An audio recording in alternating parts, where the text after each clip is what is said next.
The financial and economic crisis currently gripping Europe has become the European Union's most urgent priority.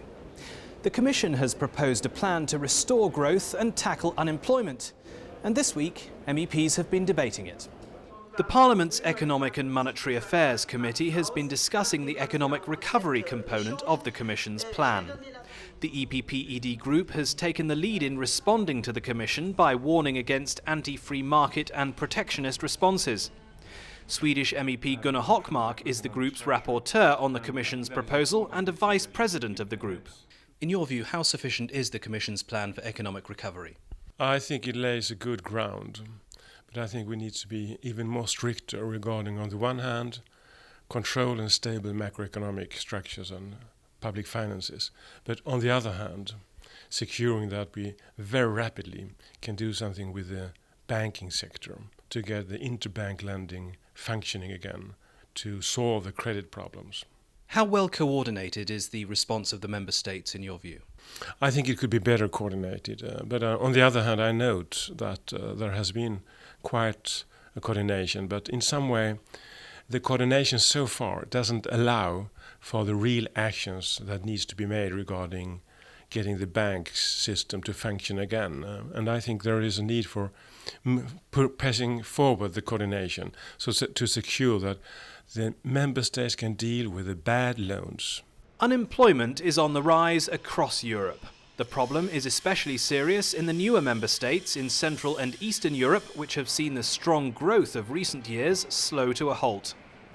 The Commission's plan, therefore, also looks at ways to stimulate the labour market by getting people who have been laid off back into work. Csaba Uri, an MEP from Hungary, sits on the Parliament's Employment and Social Affairs Committee and has been following developments closely. What more would you like to see from the Commission in respect of creating jobs? I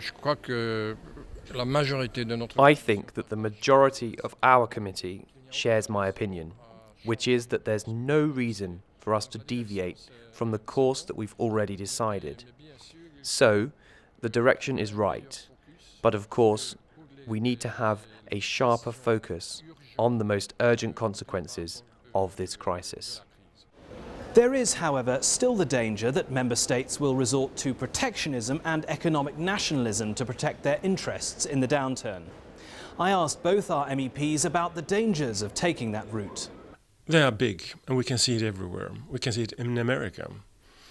But what everyone forgets is that with protectionism is following nationalism. And with nationalism is coming new borders. And that always gives us stagnation in economic development. We need more trade, not less trade. We need more trade in order to get the economy moving again. And that is totally wrong. It's poisonous and should be combated as efficient as possible. I'm in favour of better cooperation, better coordination, and, if possible, a policy that's much more negotiated and much more organised by the member states.